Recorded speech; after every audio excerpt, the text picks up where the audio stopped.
সাহাবী হযরত আবু সাঈদ রাদিয়াল্লাহু তাআলা আরো কিছু সাহাবায়ে কিরামকে নিয়ে নবীজি অসুস্থ দেখতে গেলেন। এমন সবাই যখন নবীজির দরবারে চলে যায়, যাওয়ার পরে দেখতেন নবীজি শুয়ে আছে, মোটা একটা চাদর গায়ের উপর দিয়ে আছে। এক সাহাবী নবীজির শরীরের উপরে হাত দিলেন, দিয়ে দেখলেন প্রচন্ড গরম, প্রচন্ড গরম। নবীজির শরীরের উপর দিয়ে তাপমাত্রা বের হইতেছে। একটা চাদর আছে, তারপরেও চাদরের উপর দিয়ে তাপটা বের হইতেছে। নবীজির শরীরে কি পরিমাণ জ্বর আছে, নবীজির শরীরে কি পরিমাণ জ্বর আছে। সাহাবী বললেন, ইয়া রাসূলুল্লাহ, আপনার তো কঠিন পর্যায়ের জ্বর আসছে। এতক্ষণ তো আমরা শুনলাম জ্বরের মাধ্যমে গুনাহ হয়ে যায়। নবীর গুনাহ আছে?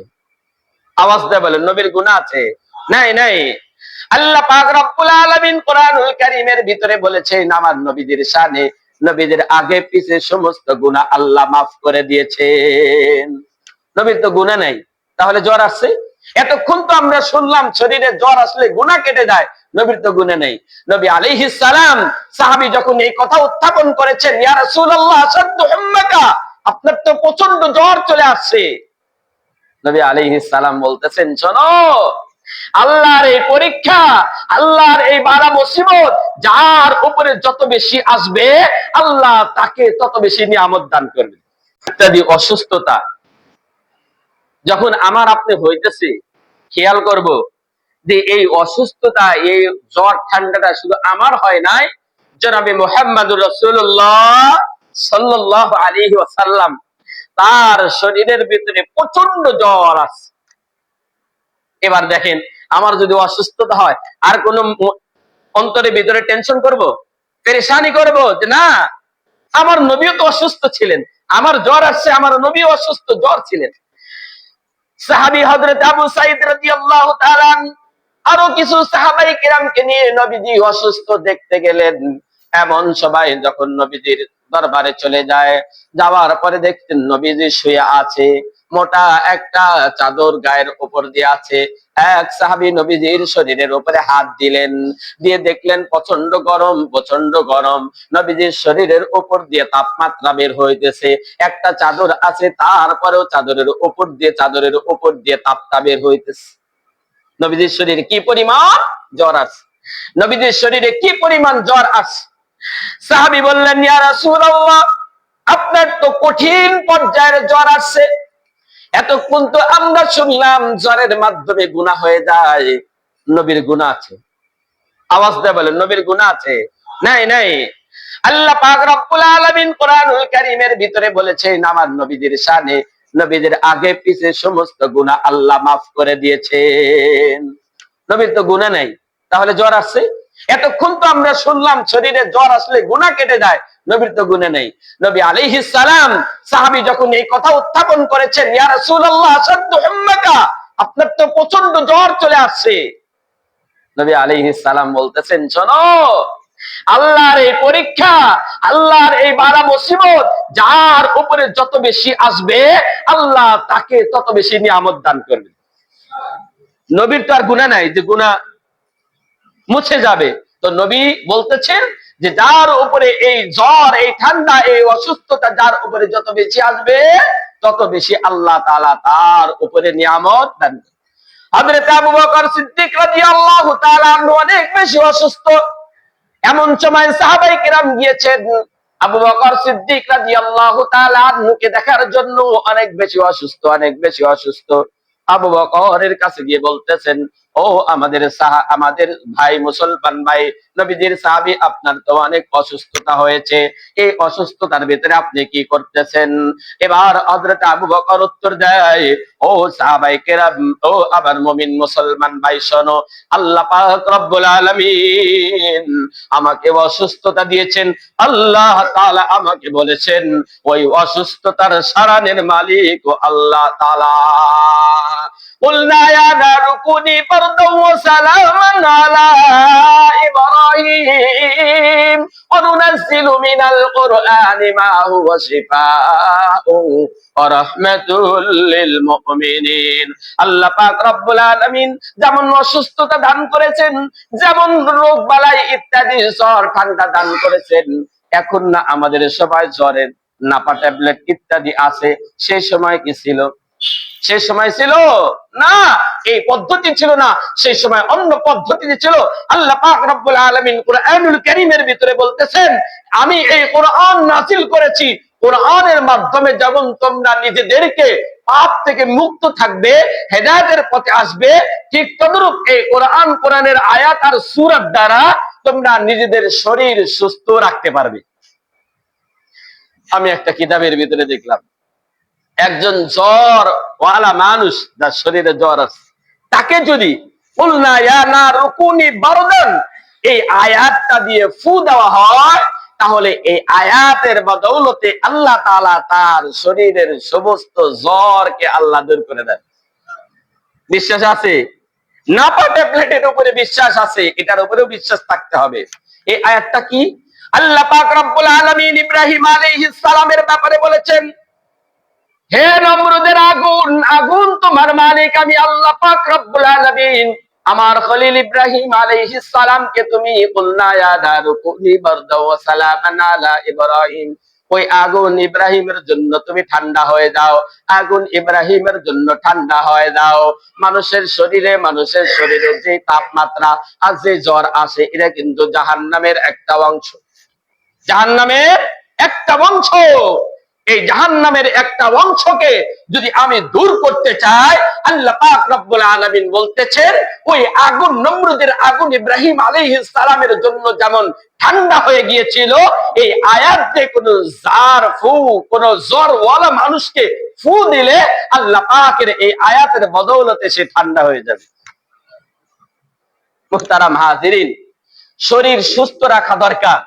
আর শরীর সুস্থ রাখার জন্য আমরা বিভিন্ন প্রকার উপায় উপকরণ আমরা গ্রহণ করতেছি।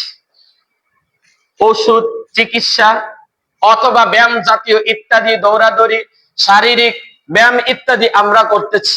আমি আপনাদের সামনে হাদিস দিয়ে ছোট্ট একটা আমলের কথা বলবো, যে আসলে আল্লাহ পাক রব্বুল আলামিন মানুষকে যেই সমস্ত হুকুমগুলো করেছে, নবী আলাইহিস সালাম তার উম্মতদের জন্য যেই আমলগুলো বলেছেন, প্রত্যেকটা আমলের যেমন আখিরাতের লাভ আছে, ঠিক তদ্রূপ দুনিয়ারও লাভ আছে। প্রত্যেকটা আমল যখন সে করে, যেমন তার শরীরের লাভ আছে, তেমন জান্নাতেরও লাভ আছে। ঠিক তদ্রূপ একজন মানুষ যদি রোজা রাখে, তাহলে রোজার দ্বারা যেমন লাভ আর সব আর নেকি হয়, রোজার দ্বারা তার শরীরের লাভও সুস্থতাও চলে আসে। ঠিক তদ্রূপ আল্লাহ পাক রব্বুল আলামিন আমাকে আপনাকে যেই হুকুম দান করেছেন, নামাজের হুকুম, 5 ওয়াক্ত নামাজ, আপনি কি জানেন, কখনো গবেষণা করে দেখেছেন, একটু বিশ্বাস করেছেন যে 5 ওয়াক্ত নামাজ যদি কোনো বান্দা পড়ে, তাহলে এর দ্বারা তার শরীরের সুস্থতার অনেক বড় ফায়দা দান করে দিবে।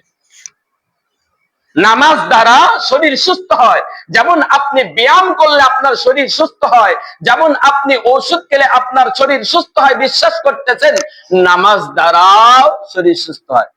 আল্লাহর নবী সাল্লাল্লাহু আলাইহি ওয়াসাল্লাম হাদিস শরীফের ভিতরে বলতেছেন, একজন মুমিন মুসলমান যখন রাত্রিবেলায় ঘুমায়, শয়তান এবার একটা গিট্ট দেয়, কয় ঘুমাও। একটা বলে ঘুমাও, এখনো রাত লম্বা আছে, একটা গিট্ট দেয় শয়তান। এবার বান্দা ঘুমিয়ে থাকে, দ্বিতীয়বার আবার আর একটা গিট্ট দেয়। রাত যখন আরো গভীর হয়ে যায়, বান্দাকে উঠতে দেয় না, কয় ঘুমাও, রাত অনেক এখনো বাকি আছে, 2টা চলে গেছে। রাত্রির শেষের দিকে বান্দা ঘুম ভালো হওয়ার জন্য আর একটা গিট্ট দেয়। বান্দাকে শয়তান বলে, আর একটু ঘুমায় নাও, রাত আছে। এই 3টা গিট্ট দেয়। এই 3টা গিট্ট দেওয়ার কারণে এবার ওই মানুষটার ভিতরে অনেক রোগ বালাই ইত্যাদি অসুস্থতা চলে আসে, শরীর কি হয়, খারাপ হয়ে যায়। নবী আলাইহিস সালাম হাদিস শরীফের ভিতরে বলতেছেন, মানুষটা যখন ফজরের আগে, সকালবেলা ফজরের আগে, ফজরের নামাজের জন্য যখন সুবহে সাদেক হয়, আযান হয় ফজরের নামাজে, সেই সময় মানুষটা যখন উঠবে, ঘুম থেকে জাগ্রত হওয়ার পরে আল্লাহর কাছে আল্লাহর জিকির করবে, আল্লাহর নাম নিয়ে যখন উঠবে, ওঠার সাথে সাথে এবার তার ওই শয়তান যে তাকে ঘুম পাড়ানোর জন্য একটা গিট্ট দিয়েছিল, ওটার সাথে সাথে আর ঘুমের দোয়ার সাথে সাথে একটা গিট্ট খুলে যায়। একটা গিট্টু খুলে যায়। বান্দা যখন ফজরের নামাজের জন্য ওঠে, শয়তান যে দ্বিতীয় গিট্টুটা দিয়েছিল, বান্দা যখন ওযু করে, এই ওযুটা করার দ্বারা শয়তানের দ্বিতীয় গিট্টুটা খুলে যায়, গিট্টুটা খুলে যায়। বান্দা যখন নামাজ আদায় করে, এবার শয়তান যে তৃতীয় নাম্বার গিট্টুটা দিয়েছিল, ওই গিট্টুটা তিনটা ওই নামাজ আদায় করার কারণে খুলে যায়। আচ্ছা, গিট্টু দিলে লাভ কি আর খুললে লাভ কি? শুনুন হাদিসের শেষ অংশ। ওই শয়তান একটা মানুষকে যখন এইভাবে ঘুম পাড়ায়, সকালবেলা ঘুম পাড়ায়, ফজরের নামাজ পড়ায় না, শয়তান বলে থাম থাম, এখনো সূর্য ওঠে নাই। কি এখনো সূর্য ওঠে না? হায় রে মুসলমান, আল্লাহ, ঘুম কখন আসতে হবে? আজ আমাদের অসুস্থতা কেন? আজ আমাদের অসুস্থতার কারণ হলো আমরা নিয়মতান্ত্রিক ভাবে, ইসলামী ভাবে চলি না। রাত কখন থেকে শুরু হয়? রাত 12টা। রাত 12টার থেকে রাত শুরু হয়। আমরা ঘুমাই কখন? রাত 12টার থেকে ঘুমাই। রাত কি রাত 12টার থেকে ঘুম হয়েছে? ঘুম কি রাত 12টার থেকে? না, এই আমাদের অনিয়মের কারণে, ইসলামী পন্থায় না চলার কারণে আজ আমাদের ভিতরে এত রোগ বালাই। আমরা যদি নিয়মতান্ত্রিক ভাবে চলি, ইসলামী পন্থায় চলি, একজন মুমিন মুসলমান কখন ঘুমাবে, কখন উঠবে, কিভাবে ঘুমাবে, কিভাবে উঠবে, কখন খাবে, কি খাবে, কতটুকু খাবে, এ সব কিছু যদি আমরা ইসলামী পন্থায় নিয়ে আসি, অসুস্থতা থাকবে না। ছোট্ট একটা কথা বলি, মদিনার ভিতরে চলে আসেন, বাহিরের এক ডাক্তার বিশেষজ্ঞরা মদিনার ভিতরে চিকিৎসা দিবেন। কি দিবেন? চিকিৎসা দিবেন মানুষকে। এসে দেখে হাসপাতাল গুলো রোগী শূন্য। নবীর তো আর গুনাহ নাই যে গুনাহ মুছে যাবে। তো নবী বলতেছেন যে যার উপরে এই জ্বর, এই ঠান্ডা, এই অসুস্থতা যার উপরে যত বেশি আসবে, তত বেশি আল্লাহ তাআলা তার উপরে নিয়ামত দান করবেন। হযরত আবু বকর সিদ্দিক রাদিয়াল্লাহু তাআলা অনেক বেশি অসুস্থ। এমন সময় সাহাবায়ে কেরাম গিয়েছেন আবু বকর সিদ্দিক রাদিয়াল্লাহু তাআলা আনহুকে দেখার জন্য। অনেক বেশি অসুস্থ, অনেক বেশি অসুস্থ। আবু বকরের কাছে গিয়ে বলতেছেন, ও আমাদের ভাই, মুসলমান ভাই, নবীজির সাহাবী, আপনার তো অনেক অসুস্থতা হয়েছে, এই অসুস্থতার ভিতরে আপনি কি করতেছেন? এবার হযরত আবু বকর উত্তর দেয়, ও সাহাবায়ে কেরাম, ও আমার মুমিন মুসলমান ভাই, শোনো, আল্লাহ পাক রব্বুল আলামিন আমাকে অসুস্থতা দিয়েছেন। আল্লাহ তাআলা আমাকে বলেছেন ওই অসুস্থতার সারানের মালিক ও আল্লাহ তাআলা। قلنا يا نار كوني بردا وسلاما على إبراهيم وننزل من القرآن ما هو شفاء ورحمة للمؤمنين। আল্লাহ পাক রব্বুল আলামিন যেমন অসুস্থতা দান করেছেন, যেমন রোগ বালাই ইত্যাদি, জ্বর ঠান্ডা দান করেছেন, এখন না আমাদের সবাই জ্বরের নাপা ট্যাবলেট ইত্যাদি আছে, সেই সময় কি ছিল? সেই সময় ছিল না, এই পদ্ধতি ছিল না, সেই সময় অন্য পদ্ধতি ছিল। আল্লাহ পাক রব্বুল আলামিন কুরআনুল কারীমের ভিতরে বলতেছেন, আমি এই কোরআন নাযিল করেছি, কোরআনের মাধ্যমে যখন তোমরা নিজেদেরকে পাপ থেকে মুক্ত থাকবে, হেদায়েতের পথে আসবে, ঠিক তদ্রূপ এই কোরআনের আয়াত আর সূরার দ্বারা তোমরা নিজেদের শরীর সুস্থ রাখতে পারবে। আমি একটা কিতাবের ভিতরে দেখলাম, একজন জ্বর ওয়ালা মানুষ, তার শরীরে জ্বর আছে, তাকে যদি কুলনা ইয়া নারু কুনি বারদান এই আয়াতটা দিয়ে ফু দেওয়া হয়, তাহলে এই আয়াতের বদৌলতে আল্লাহ তাআলা তার শরীরের সমস্ত জ্বরকে আল্লাহ দূর করে দেন। বিশ্বাস আছে? নাপা ট্যাবলেটের উপরে বিশ্বাস আছে, এটার উপরে বিশ্বাস থাকতে হবে। এই আয়াতটা কি? আল্লাহ পাক রব্বুল আলামিন ইব্রাহিম আলাইহিস সালামের ব্যাপারে বলেছেন, হে নমরুদের আগুন, আগুন তোমার মালিক আমি আল্লাহ পাক রব্বুল আলামিন। আমার খলিল ইব্রাহিম আলাইহিস সালামকে তুমি কুলনা ইয়া নারু কুনি বারদা ওয়া সালামান আলা ইব্রাহিম, ওই আগুন ইব্রাহিমের জন্য তুমি ঠান্ডা হয়ে যাও, আগুন ইব্রাহিমের জন্য ঠান্ডা হয়ে যাও। মানুষের শরীরে যে তাপমাত্রা আর যে জ্বর আসে, এটা কিন্তু জাহান্নামের একটা অংশ, জাহান্নামের একটা অংশ। এই জাহান্নামের একটা অংশকে যদি আমি দূর করতে চাই, আল্লাহ পাক রব্বুল আলামিন বলতেছেন ওই আগুন, নমরুদের আগুন ইব্রাহিম আলাইহিস সালামের জন্য যেমন ঠান্ডা হয়ে গিয়েছিল, এই আয়াতে কোন জ্বরওয়ালা মানুষকে ফু দিলে আল্লাহ পাকের এই আয়াতের বদৌলতে সে ঠান্ডা হয়ে যাবে। মুহতারাম হাজিরিন, শরীর সুস্থ রাখা দরকার। আর শরীর সুস্থ রাখার জন্য আমরা বিভিন্ন প্রকার উপায় উপকরণ আমরা গ্রহণ করতেছি। ওষুধ, চিকিৎসা অথবা ব্যায়াম জাতীয় ইত্যাদি, দৌড়াদৌড়ি, শারীরিক ব্যায়াম ইত্যাদি আমরা করতেছি। আমি আপনাদের সামনে হাদিস দিয়ে ছোট্ট একটা আমলের কথা বলবো যে আসলে আল্লাহ পাক রব্বুল আলামিন মানুষকে যে সমস্ত হুকুমগুলো করেছে, নবী আলাইহিস সালাম তার উম্মতদের জন্য যে আমলগুলো বলেছে, প্রত্যেকটা আমলের যেমন আখিরাতের লাভ আছে, ঠিক তদ্রূপ দুনিয়ারও লাভ আছে। প্রত্যেকটা আমল যখন সে করে, যেমন তার শরীরের লাভ আছে, তেমন জান্নাতেরও লাভ আছে। ঠিক তদ্রূপ একজন মানুষ যদি রোজা রাখে, তাহলে রোজার দ্বারা যেমন লাভ আর সব আর নেকি হয়, রোজার দ্বারা তার শরীরের লাভও সুস্থতাও চলে আসে।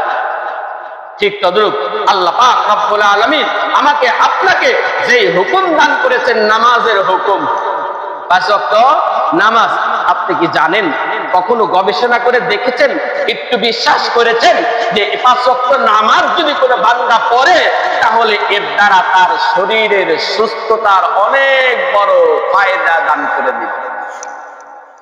নামাজ দ্বারা শরীর সুস্থ হয়। যেমন আপনি ব্যায়াম করলে আপনার শরীর সুস্থ হয়, যেমন আপনি ওষুধ খেলে আপনার শরীর সুস্থ হয়, বিশ্বাস করতেছেন, নামাজ দ্বারা শরীর সুস্থ হয়।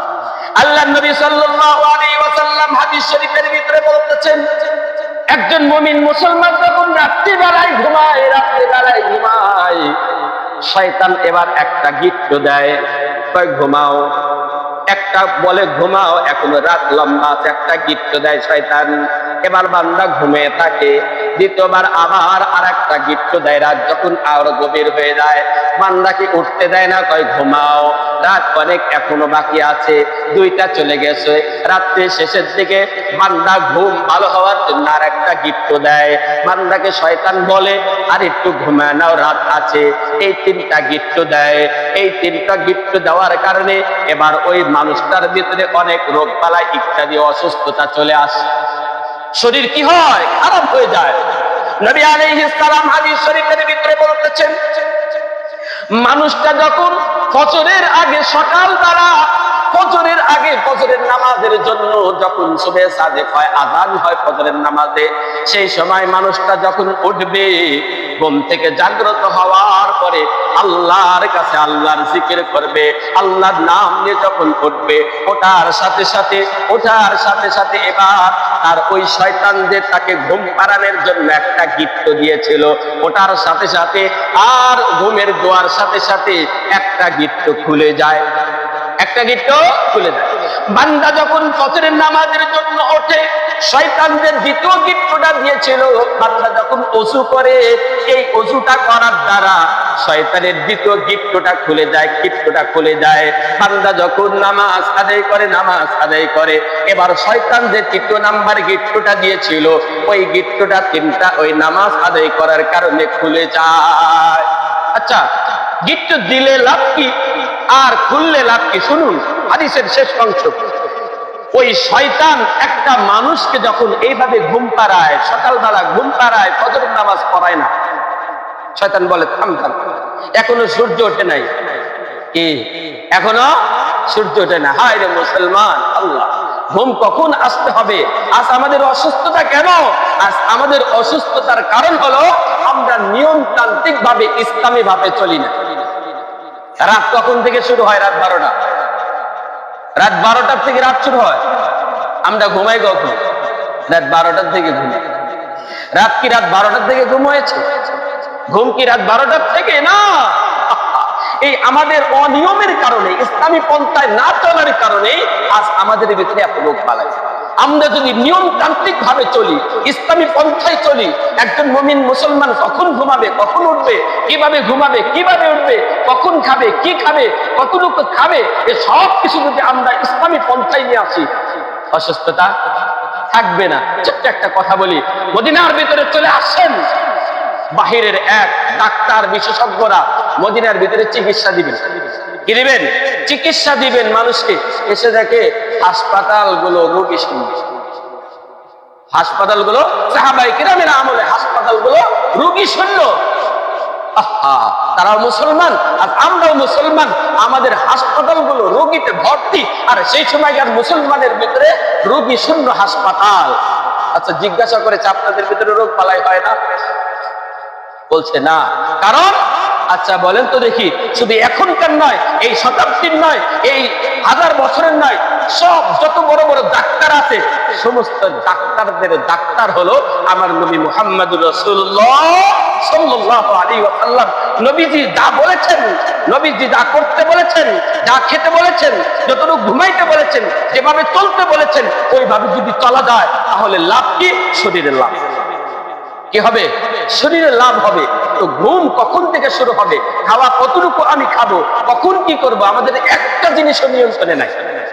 আমাদের একটা জিনিস নিয়ন্ত্রণে নাই। কেন আমাদের অসুস্থতা হবে না? আমাদের খাওয়া নিয়ন্ত্রণে নাই, কখন খেতে বলেছেন, কতটুকু খেতে বলেছেন।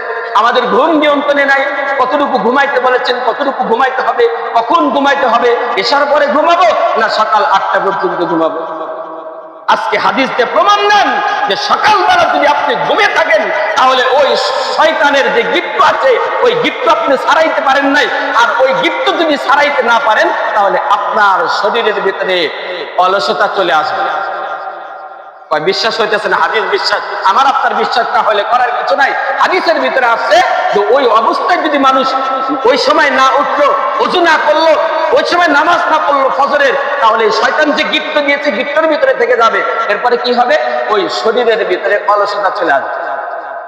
বিশ্বাস করেন, একটু একদিন সকালবেলা আযানের সাথে সাথে উঠে যাবেন, ওঠার পরে ওযু করে নামাজ পড়বেন, দেখবেন আপনার মন, আপনার শরীর যে অবস্থা, যে ভালো লাগতেছে, আর একদিন আল্লাহ না করুক ওই অবস্থায় সকাল 8টা পর্যন্ত ঘুমিয়ে থাকবেন, ওই আগের দিন আর আজকের দিন এক হবে না।